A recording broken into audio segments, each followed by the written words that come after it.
სოფლიოში ფასების კლების შემთხვევაში თუ კომპანიებს თვეები სჭირდებათ რომ გაიაფება ქართულ ბაზარზე აისახოს სოფლიოს ფასის მატების შემთხვევაში ქართული კომპანიები ყისიერად დიან საწოლზე ფასს და ამას საერთაშორისო ფასების მატებას მიაწერენ. ამ შინაარსის განცხადებები სხვადასხვა მედია საშუალებებში მას შემდეგ გაჩნდა, რაც სოფლიოში ბრენტის ფასი 14%-ით გაიაფთა და ბარელზე 76-77 თეთრს მიაღწია. მართალია საერთაშორისო მედია არ ჩერდება და ყოველ დღე აშუქებს იმ ახალ რეკორდებს, რომლებსაც ნავთობის საერთაშორისო ფასები ხსნის. იმისთვის, რომ ნავთობის ექსპორტიორმა ქვეყნებმა თავიანთი საბიუჯეტო ვალდებულებები ხარჯების კუთხით შეასრულონ, ნავთობის ფასი გარკვეულ მნიშვნელზე ზევით უნდა დარჩეს. როცა ნავთობის ფასი ბარელზე $80-ზე უფრო ნაკლებია, განსაკუთრებით უნდა ნერვიულობდნენ ის ქვეყნები, რომელთა ეკონომიკაც თითქმის მთლიანად არის დამოკიდებული ნავთობსა და გაზზე მაღალ ფასებზე, მათ შორის ვენესუელა, რუსეთი და საუდის არაბეთი. სწორედ ამ კონტექსტის გათვალისწინებით, ელენე, კიდევ უფრო საინტერესოა რა ხდება საქართველოს ნავთობის ბაზარზე, მცირდება თუ არა ფასები, რა პროპორციით და რა არგუმენტები აქვს იმ კომპანიებს, ვინც ამ ბაზარზე ოპერირებს. მიდიან თუ არა ქართული ნავთობ კომპანიები მსოფლიო ფასების კვალდაკვალ. ამ კითხვაზე პასუხი სანდრო ვეფხვაძეს აქვს. სანდრო, მოგესალმებით და გისმენთ. ამ საკითხზე პასუხის ქონა ცოტა ხმამაღალი ნათქვამია, თუმცა ნამდვილად კარგი კითხვაა გივი. ელენე აქვე დაგეთანხმები და გეტყვიდე, რომ არ ჩერდებიან მსოფლიო მედია საშუალებები, თუმცა არ ჩერდებით არც ჩვენ. როდესაც მოვხდიოდი სამსახურში, პრინციპში ერთ-ერთ ბენზინ გასამართ სადგურზე დავაკვირდი და შეიძლება ითქვას, რომ საგრძნობლად არის შემცირებული, თუმცა რამდენად არის ეს შემცირება საერთაშორისო ბაზრებზე არსებული სიტუაციის ადეკვატური, ზუსტად ამ კითხვაზე პასუხის გაცემა შეიძლება დღეს ჩვენი სიუჟეტი. თუმცა დღეს შაბათ-დილით არ ვაპირებ მე ზედმეტი ციფრებით ჯონგლიორობას და ზოგად სტატისტიკას შემოგთავაზებთ თუ რა ხდება ქართულ ბაზარზე. მე მინდა 5 ძირითადი მოთამაშის ფასები გაჩვენოთ, შემოგთავაზოთ. ეს არის 5 კომპანია: როპეტროლი, სოკარი, ლუკოილი, ვისოლი და გალფი. სხვადასხვა ტიპის ბენზინზე ხედავთ სხვადასხვა ფასებს.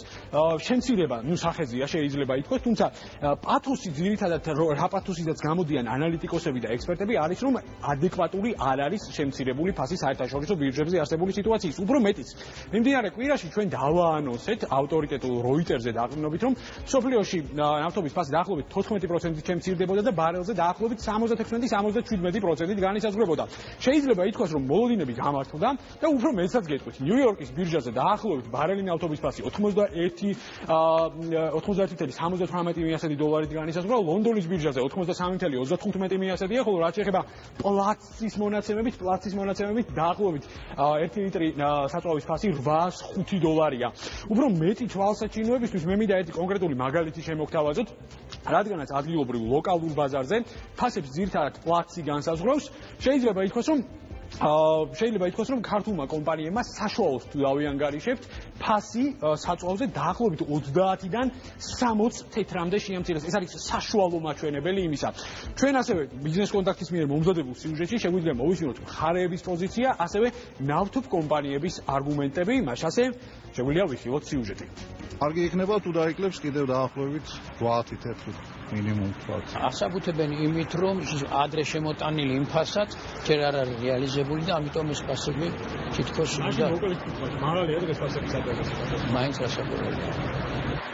საქართველოში ბენზინის ფასი ევროპის ქვეყნებთან შედარებით გაცილებით მაღალია. მსგავსი შინაარსის პათოსი მძღოლებისგან ხშირად ისმის.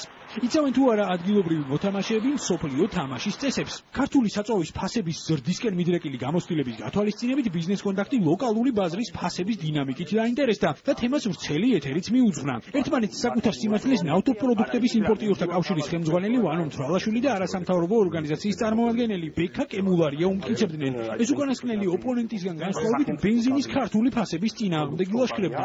მას შეუძლია იქიდან გამომდინარე არის ბაზარი გადანაწილებული აქვს თანაბრად. სწორედ მაგას ვამბობ, რომ გადანაწილებული აქვს ბაზარი და შეთანხმებული ფასები აქვს. ეს არის სწორედ ანუ ამას ნამდვილად არ არის. 15-25% აქ საუბარი, ანუ ეს არ არის 50, არ არის 80 ხო, 15-25 ფასები თქვენ თვითონ წარმოგიდგენთ. 50 რო იყოს ჯამში 100%-ია და კომპანიას 250 უდიდესი კონკურენციის ბატონო, თუ შეიძლება 2-3 თეთრი ადეკვატურია თუ თუ არა ძალიან რა თქმა უნდა არ არის ადვოკატური მით უმეტეს ხუთივე კომპანია თუ ისეთი არაპროფესიონალები ყავთ რომ ყოველთვის ძვირად ყიდულობენ ეს უკვე მათი პრობლემა მაგრამ სტუდიაში კონსენსუსის მიღწევა ვერ მოხერხდა თუმცა ბაზარზე არსებულ კონსენსუსზე არასამთავრობო ორგანიზაციები საუბრობენ და ამ ეგრეთ წოდებულ კონსენსუსს კარტერულ გარიგებას უწოდებენ არასამთავრობო ორგანიზაცია ადამიანი კანონი თავისუფლება ბაზრის ხუთივე მსხვილ მოთამაშეს ალოგიკური საფასო პოლიტიკის გადახედვისკენ მოუწოდებს როდესაც პლაცი გვაქვს $805, დღესაც ადგილობრივ ბაზარზე 1 ლიტრის აწოვის ფასი არის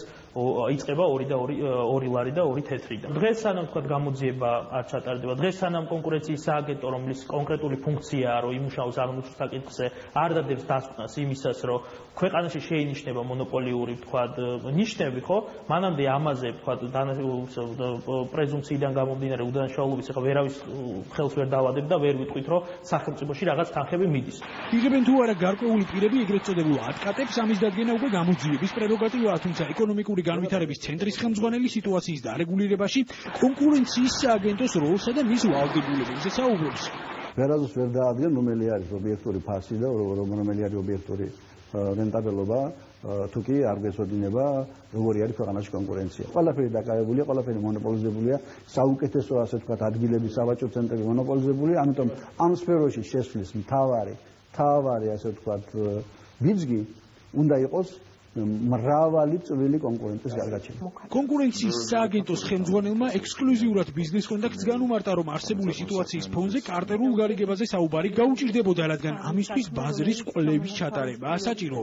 საკუთარ ბაზარზე მონოპოლისტების არსებობა უნდა ეფუძნებოდეს ბაზრის ანალიზსა და კვლევას. სართული წარმოსადგენია უცხოელი ინვესტორისათვის ქვეყანაში ფულის ჩადება, სადაც სააგენტოს თავმჯდომარე, უმეტეს კონკურენციის სააგენტოს თავმჯდომარე აცხადებს წინასწარ განცხადებებს ამათ ბაზარზე მონოპოლისტების არსებობა სიტუაციაში უკეთ გასარკვევად ბიზნეს კონტაქტმა ბაზრის მთავარ მოთამაშეებს მიმართა მათი პათოსი კი თითქმის ერთგვაროვანია და ფასების გრძელვადიან შემცირებას უკავშირდება. საერთაშორისო ფასის კლებამ რა თქმა უნდა ყოვა ასახვა ჩვენ კომპანიაშიც ფასების კლებაზე, კერძოდ ბოლო 2 თვის განმავლობაში სოკარ ჯორჯია პეტროლიუმმა 6-ჯერ განახორციელა ფასების შემცირება, რაც 8 თეთრიანი კლებით აისახა ავტოპროდუქტების ფასებზე. ფასების კლება გარდაუვლად აისახება და ასეც არის.